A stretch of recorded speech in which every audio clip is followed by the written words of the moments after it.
Assalamualaikum warahmatullahi. Selamat datang di PBI Podcast bersama Imadi. To the summer of love.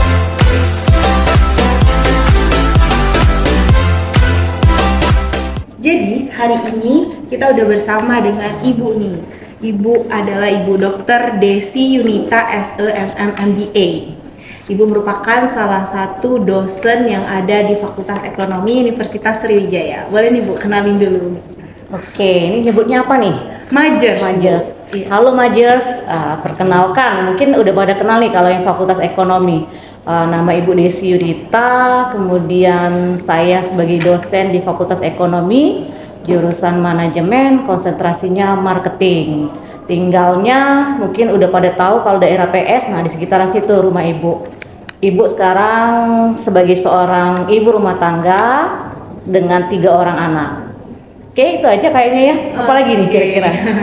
Nah, Ibu ini boleh nih Bu ceritain pengalaman Ibu selama belajar, selama kuliah itu gimana Bu? Kayaknya sama sih seperti kalian, selama kuliah, selama belajar itu punya ritme kuliah seperti biasa, mengikuti pembelajaran dengan tertib ya. Jadi nggak ada bolos-bolos. Jadi kalaupun bolos itu memang pada saat lagi males-malesnya. Jadi sama aja seperti kalian ya. Jadi pada saat itu ya sama seperti kalian. Jadi kalau saatnya kuliah ya kuliah, saatnya main-main gitu. Ibu udah lama nih Bu. Kabarnya udah lama Ibu ngajar di Fakultas Ekonomi ini. Kalau ngajar udah lama. Dari tahun 2004. Wow, Jadi setelah tamat jadi asisten dosen. Jadi kalau dihitung-hitung ya udah berapa ya? 2004, 18 tahun ya. Seumuran Viva dong. Seumuran ya. Tua ya jadi ya sudah ya. Oke, dengar-dengar Ibu ini pernah kuliah di Universitas Utara Malaysia. Ya. Boleh dong Bu diceritain gimana selama Oke, kuliah? jadi kuliah di sana itu waktu Ibu S2 ya. Jadi S2 di sana Ibu ambil jurusan dual degree ya, MBA. Jadi Ibu dapat 2 gelar. MM-nya itu kita ambil di Unsri, kemudian MBA-nya saya ambil di Malaysia, University Utara Malaysia.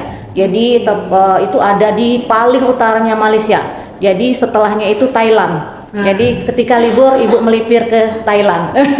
Keren dong. Iya. Jadi nah, itu. Ibu di Fakultas Ekonomi Universitas Sriwijaya ini ambil konsentrasi apa Bu? Marketing. Pokoknya saya itu orang yang konsisten. S1, S2, S3 semuanya marketing. Keren banget. Keren banget Bu. Berarti Ibu di konsentrasi marketing Bu ya. Iya. Berarti ngajarnya juga ke marketing. Iya. Oke. Langsung bahas ke masalah topik kita, yaitu tentang mahasiswa. Selama Ibu ngajar di Fakultas Ekonomi Universitas Sriwijaya, Bu, pengalaman apa yang sudah Ibu dapetin selama mengajar? Dari Ibunya dulu nih Bu, nanti kita bahas ke mahasiswanya. Kalau pengalaman selama mengajar ya tentu banyak ya. Jadi tapi intinya kalau sebagai dosen itu ada banyak kewajiban nih yang harus dijalankan sebagai dosen. Namanya kegiatan Tridharma. Ada pendidikan, penelitian, pengabdian kepada masyarakat.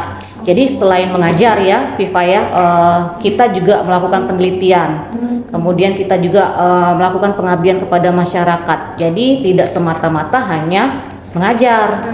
Jadi ada kegiatan lainnya yang memang harus dilakukan sebagai seorang dosen. Oke, pengalaman Bu, pastinya kan selama dari 18 tahun nih Bu mengajar itu Bu ya udah.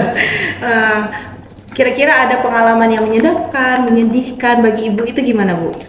Ya namanya juga ya menyenangkan menyedihkan ya pasti ada ya. Pengalaman menyenangkan tentunya ketemu banyak karakter mahasiswa yang berbeda-beda ya.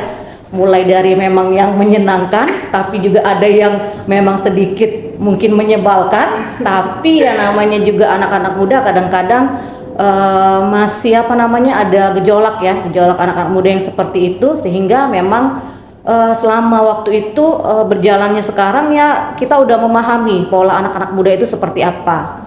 Kalau yang menyedihkan adalah itu tadi ya, kan kita nih udah mengajar dengan serius, udah bener-bener, tapi pada saat misalnya ujian hasilnya nggak sama nih seperti yang kita inginkan, nah itu sedihnya. Ya kalau sedihnya seperti itu ya berarti kayaknya ada yang apa nih yang salah ya? Apa kita kurang maksimal atau kita kurang apa ya terhadap mahasiswa, sehingga itu juga menjadi satu hal yang membuat kita menjadi seorang dosen tuh kayaknya oh apa nih yang salah ya seperti itu kayaknya Viva ya. Benar Bu. Bahas masalah mahasiswa. Oke, menarik nih topiknya mahasiswa. Kira-kira karakter-karakter mahasiswa apa yang udah pernah Ibu temuin dan yang nggak bisa dilupain karakter-karakter mahasiswa itu? Ya itu tadi ya, karena udah lama jadi karakter itu beraneka ragam nih ketemu, mulai dari yang memang anaknya supel, kemudian anaknya rajin, kemudian yang kita yang tipe-tipe yang sering ya istilahnya lahir-lahir aku bohong-bohong sedikit ya tahu nih kita nih ya. Tapi yang sering kita ingat itu adalah mahasiswa yang apa namanya kalau cara berkomunikasi ya, ada mahasiswa yang kalau ketemu dosennya itu sopan, kemudian rajin menyapa, kemudian suka mengajak kita diskusi ya. Yang paling saya senang juga adalah saya kan punya mahasiswa bimbingan nih. Kalau dia sampai sekarang masih ngambari, oh Bu saya udah diterima kerja di sini loh Bu. Oh saya itu apa namanya sekarang sudah jadi punya jabatan seperti ini. Ada yang mahasiswa seperti itu. Jadi itu yang masih sering diingat nih tipe-tipenya. Selain mahasiswa yang ketahuan gepek gitu ya, mahasiswa yang sering datang terlambat ya. Kalau dulu zaman-zaman offline ya. Iya benar. Kalau online sekarang, aduh susah juga kita ngomongnya. Lagi tidur. Iya lagi tidur. Ada yang kedapetan apa namanya cuma pakai sarung, itu pernah itu ya. Nah buat Majers nih, kita kan kalau ujian jangan sampai ketahuan nyontek. Ibu udah tahu nih karakteristik kalian nih. Jadi buat Majer semuanya, kalau bisa dikurang-kurangin nyonteknya. Ya Bu, bener Bu? Iya. Oke. Untuk struggle-struggle yang ada, gimana cara Ibu ngatasinnya Bu? Kalau struggle yang ada ya tentunya kita harus apa namanya ya karena udah tahu nih ya cara-cara seperti itu ya mungkin lebih banyak apa namanya open minded ya terhadap sifat-sifat anak muda yang sekarang itu ya. Jadi tapi paling tidak di kelas ya kita coba komunikasikan sehingga mereka juga tahu oh kayaknya dosen tuh nerimanya yang seperti ini, yang enggaknya seperti apa ya. Jadi sama-sama enak ketika kita apa namanya proses belajar mengajar ya. Oke. Nah, untuk tadi kita kembali lagi ke dari Universitas Utara Malaysia. Kira-kira bisa nih Bu jelasin dulu Ibu kemarin bisa dapat kuliah di situ dari mana gitu. Bisa biar bisa Majer semuanya bisa ikutin jejak Ibu. Siapa tahu kan. Ya, kalau kemarin sih sebenarnya karena ada program penawaran ya sekolah di sana ya, kerjasama dengan Utara Malaysia, jadi itu juga yang menjadi daya tarik ibu mau apa namanya sekolah di situ ya di MM karena ada kerjasama tadi. Kemudian ya itu tadi mau melihat apa sih bedanya kita kira-kira ketika kita belajar di sini dengan di universitas lain terutama yang ada di luar negeri ya. Gitu Pipa. Apa Bu bedanya Bu? Ibu tadi kan udah itu bedanya kalau di sana ya, di sana sih sebenarnya pada dasarnya sama aja pengajarannya, tapi karena saya masuknya kelas internasional yang ada Arab, ada Thailand, ada India ya, orang Malaysia sendiri ya, Arabnya kan dari mana ya, ada berbagai macam ya. Jadi culture yang berbeda-beda itu ya apa namanya menjadi satu seni tersendiri ya. Jadi kalau orang India kalau dia lagi presentasi, oh itu goyang-goyang kepala. Jadi kita kalau merhatiinnya, wah kayaknya apa namanya unik ya. Kalau orang Thailand dia apa namanya bahasanya ya, tau kan orang Thailand tuh agak susah kita mencernanya. Kadang-kadang ini bicaranya apa. Tapi kalau orang Indonesia bahasa Inggrisnya jago-jago di sana. Apa namanya dia lebih apa? Tidak cengkoknya itu nggak kebawa-bawa dengan daerah asli seperti itu ya. Jadi ya itu tadi karena kita kelas internasional, jadi menerima segala culture yang ada itu seni lah menurut ibu ya. Tapi pastinya ibu bisa kan Bu bahasa Malaysia kan selama di sana bahasa Malaysia. Iya sedikit-sedikit. Kalau sekarang udah pada lupa ya. Ada sih masih sedikit-sedikit inget ya. Iya. Nah Bu, dari awal kan tadi udah ibu jelasin bahwa ibu dari konsentrasi marketing. Apa yang bikin ibu tertarik dengan marketing itu sendiri? Oke, yang pertama dulu saya tuh nggak terlalu suka hitung-hitungan. Jadi ya itu sih ya, saya menghindari yang namanya hitung-hitungan, tetapi ya bukan berarti nggak suka. Yang kedua sebenarnya pemasaran itu ilmu yang dinamis ya. Jadi ilmunya tuh berkembang terus dari tahun kapan sampai sekarang itu ilmunya nggak sama nih. Iya. Ya, jadi kalau istilah-istilah kemudian perkembangan itu mengikuti fenomena yang ada, terutama yang berkaitan dengan bisnis ya, dengan dunia usaha dan lain sebagainya. Jadi itu juga ketertarikan yang besar juga terhadap di dunia marketing gitu. Emang ibu ada cita-cita kah dari awal, dari waktu ibu masih sekolah emang ada cita-cita ke situ atau enggak? Jadi apa? Jadi dosen maksudnya? Iya, jadi dosen salah satu wishlist juga sih, karena juga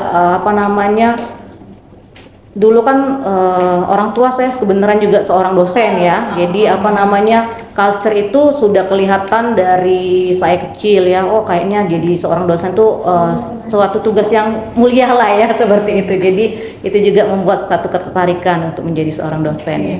Untuk mahasiswa nih Bu, kira-kira apa nih yang harus dilakuin mahasiswa biar bisa ikutin jejak ibu kira-kira Bu? Oke. Yang pertama kalau mau jadi dosen tentunya itu berdasarkan kemauan sih ya, kemauan, kemudian berdasarkan memang ketertarikan ya.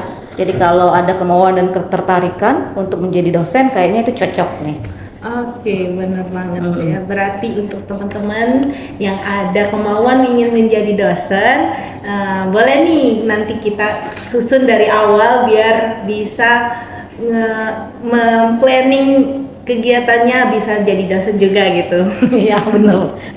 Nah, oke Bu, selanjutnya Bu, kira-kira dari pengalaman Ibu menjadi mahasiswa di Universitas Sriwijaya, menjadi mahasiswa di Universitas Utara Malaysia, hal yang dari pertemanan nih Bu, dari pertemanan, mungkin majer-majer semuanya pengen tahu pertemanan di Unsri sama di Universitas Utara Malaysia itu gimana? Ya sama aja ya sebenarnya, yang namanya pertemanan dengan siapa aja, yang penting bagaimana cara kita membawa diri ya. Jadi ibaratnya kalau kita mau diterima semua orang, tentunya kita harus menjadi pribadi yang menyenangkan. Jadi kalau nggak menjadi pribadi yang tidak menyenangkan, ya sudah, orang pasti akan ya males ya berteman dengan kita ya. Jadi usahakan dimanapun tempatnya jadilah pribadi yang menyenangkan bagi orang, seperti itu. Oke, kembali lagi nih Bu, kalau kan universitas-universitas tuh banyak, apa yang membuat Ibu milih Unsri yang menjadi universitas yang Ibu kuliah di sini, terus ngajarnya juga di sini gitu? Iya. Yang pertama ya saya orang Palembang, tinggal di sini ya.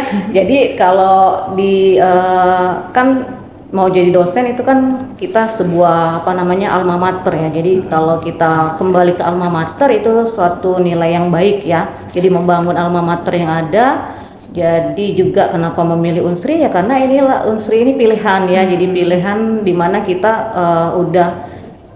ya mungkin saya besarnya di sini, mungkin ya pilihan saya pertama kali ya itu tadi karena sudah menjadi bagian ya dari. Kira-kira untuk mahasiswa Bu, apa yang harus mahasiswa lakuin dan apa yang kira-kira nggak harus mahasiswa lakuin selama di perkuliahan ini Bu? Yang harus dilakukan adalah yang pertama kalau sebagai mahasiswa ya belajar. Kemudian kita harus punya tujuan dalam kita kuliah. Jadi goal-goalnya seperti apa, sama saya sekolah S3 itu ya. Jadi saya itu sudah menulis setiap tahun, tahun ini saya itu harus mengalami progres apa, nantinya seperti apa, dan itu harus dicapai. Jadi kalau kita nggak ada tujuan ya kuliah kita ya mengalir begitu aja, nggak tahu ke arahnya kemana. Pokoknya mau dapat SKS berapa ya terserah. Tapi kalau kita punya tujuan, saya mau tamat 3 tahun 3 bulan misalnya, atau 3 tahun setengah dengan IPK sekian, ada tujuan itu, maka untuk mencapai itu apa? Ya belajar keras ya, mencapai IPK tadi sehingga misalnya tamatnya bisa 3 tahun 3 bulan misalnya seperti itu. Kemudian ya punya kemauan untuk berhasil. Jadi kita memupuk kompetensi. Jadi selain kita punya kompetensi di bidang kuliah, kita punya masuk organisasi seperti Imaje ini ya kan. Jadi Imaje ini kan saya tahu anak-anak mudanya itu kreatif, oke, pintar komunikasi ya. Jadi ini salah satu bentuk organisasi yang bisa diikuti untuk memupuk soft skill kalian ya. Jadi bisa bertemu dengan orang, bisa punya banyak relasi. Nah, itu jangan lupa juga sehingga kita punya keahlian selain di bidang akademik, tapi di bidang yang lainnya kita bisa juga ya, seperti itu. Yang terakhir nih Bu, boleh nih Bu kasih pesan dan kesan untuk Imaje dan untuk teman-teman yang nonton kali ini.